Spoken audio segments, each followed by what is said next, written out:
السلام عليكم ورحمة الله. النهاردة فيديو غير المعتاد، هقول لكم على روتيني اليومي وهقول لكم جوزي عمل معايا ايه. اول ما صحيت من النوم، صحيت كده لقيت جوزي سايب لي على السرير 100 جنيه وكاتب لي ورقة ان هو عايز يفطر لحوم، والمية جنيه دي ليومين.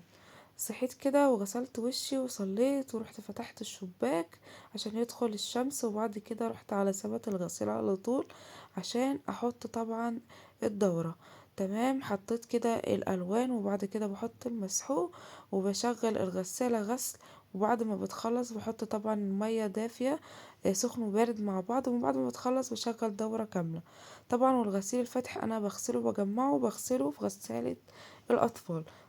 لبست بقى ونزلت السوق، قلت اروح اشوف السمك طبعا اسعاره ايه، وهي المية جنيه اللي هي ممكن تكفيني ان انا اعمل بيها الاكل. وكمان عملت بيها حلو وجبت كنافة. اسعار السمك كانت حلوة. اللي طبعا البولتي الصغير، قصدي الشبار الصغير دوت، كان ب50 جنيه. وطبعا كان في مكاريلو صغير بلدي كان ب70 جنيه. والبسارية كانت ب40 جنيه. جبت نص بسارية ونص شبار، وجبت نص مكاريل. ورحت عند بتاع الكنافة جبت نص كنافة عشان برضه هعمل حلو. انا اتكلفت 97 ونص، انا وفرت 2 ونص، انا شاطرة يا جماعة. وبعد كده طبعا انا وبنتي طلعنا على السطح علشان هنسقي الزرع بتاعنا. عايزه اقول لكم ان انا كنت هنا بربي طيور فوق السطح، مع ان الطلوع صعب جدا، بس انا كنت بطلع بربي. كنت زرع برضو زرع كتير بعد ما ذبحت الفراخ قبل رمضان. آه يعني الزرع بيطلع له كل فترة. طبعا هنا بوريكم الطماطم خلاص احمرت، وخدت بصل عشان اعمل بيها السلطة. وزرع طبعا توم برضو. واوريكم العشة اللي انا بربي فيها الفراخ. طبعا هنجيب دورة بعد رمضان. ونزلت بقى هنا غيرت هدوم ودخلت على المطبخ عشان ننضف السمك. هنا دول الشبار اللي انا جبته. وجبت 2 مكاريل، جبت نص شبار وسمكتين مكاريل كانوا عاملين 33 جنيه. وجبت نص بسارية. هنضف طبعا كده السمك وهغسله في الحوض. بعد ما بنضفه بفتح بطنه وبنضفه كويس وبشيل الخياشيم وكل حاجة.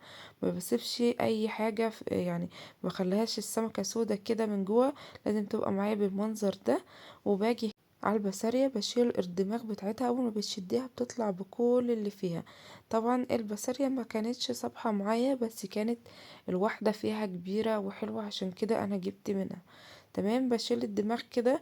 واللي سبتها كانت مبطرخة، اللي سبت الدماغ فيها كانت مبطرخة. باجي بقى بعد ما بغسلهم الغسلة كويسة واشيل منهم كل حاجة، بحط ملح وليمون عشان تنزل كل الزفارة. بحط ليمون كتير وشوية ملح، انا مبحبش احط خل عشان بيهري معايا السمك. تمام، وتدعكي من بره ومن جوه كويس جدا جدا عشان يشيل كل الزفارة. لو عندك جنزبيل تحط شوية جنزبيل هيشيل معاكي اي زفر. شايفين طبعا كل الحاجات اللي طلعت منهم. بعد كده برضو على مية جارية واشطف السمك والبسارية كويس جدا من الزفارة واصفيه. وهاجي هنا على التتبيلة بتاعتهم او الدقة.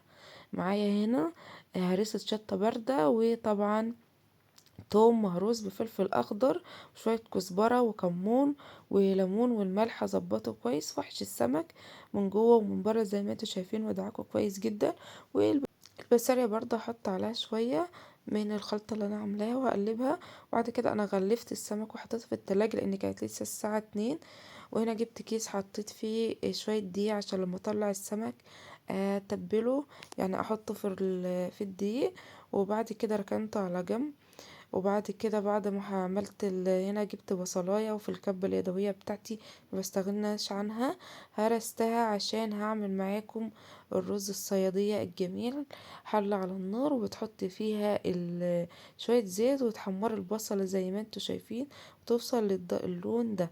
هتروحي طشاها بشوية مية وتسيبيها اول ما تغلي عشان تنزل معاكي اللون ده وتبقى تدي اللون الرز البني. وبعد كده مكعب ماجي. وطبعا تظبطي الملح بتاعك حسب يعني ما انت عايزة. انا بعرف بالنظر في رمضان. ممكن تدوقي يعني وترجعي طبعا تمضمضي بقك وما تبلعيش. وبتحطي الرز واول ما يغلي طبعا هنغطي عليه. وطبعا نوطي بعد ما يغلي معاكي الرز وتسيبيه.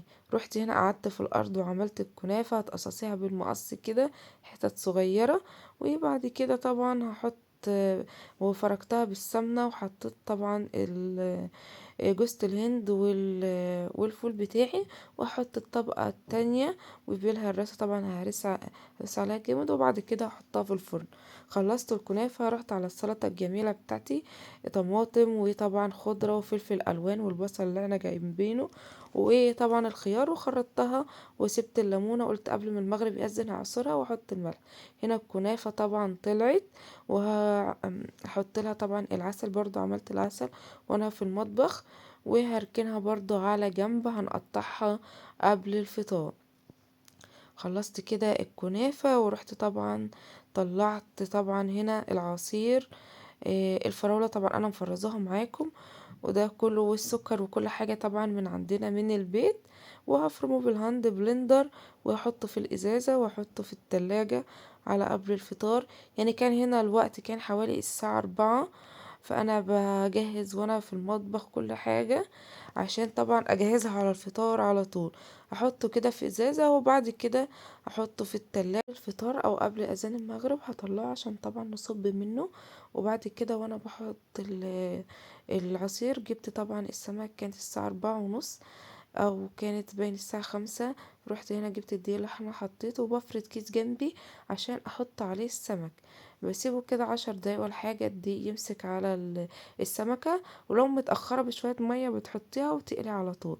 هخلص طبعا كل الكمية بتاعة السمك دي، وهجيب برضو البسارية هحطها في الدقيق ومصفى معايا كده، عشان طبعا تنزل الدقيق الزيادة، واحطه طبعا على الكيس عشان الدقيق يمسك عليه. وهنا حطيت طبعا الطاسة بتاعت القلي العادي، وبحط فيها نص ليمونة وشوية نشا. طبعا بحط نشا عشان الزيت ما يتحرقش معايا، والليمونة عشان ما تطلعش ريح.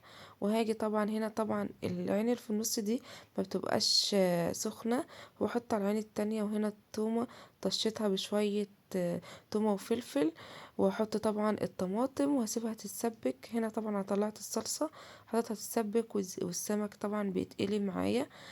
ما بقليش في زيت غزير، لان انا بعد ما بخلص زيت السمك برميه على طول.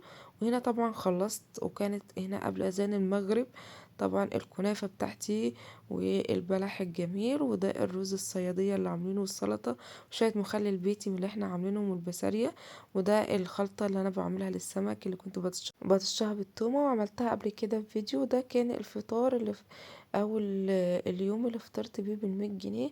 طبعا احنا لسه ما فطرناش تاني يوم، وبرضه معايا في الفيديو. وده هنا كان قبل المغرب، ودي الاجواء اللي انا بعملها في الشقة، والحمد لله ببقى مبسوطة جدا على قد ما هي طبعا الدنيا بسيطة. وده كان تاني يوم، ده السمك اللي كان فايض معايا. فهنا طبعا عملت الخلطة للسمك اللي انا بعملها، وقليت حبة بطاطس، وكان شوية رز فايضين، وعملت سلطة جديدة طبعا عشان السلطة ما تباتش. والنهاردة عملت عصير جوافة. وطبعا ده كان اكل تاني يوم. وبكده وصلت معاكم لاخر الفيديو. قولوا لو الفيديو عجبكم حطوا لايك واشتركوا لي في القناة.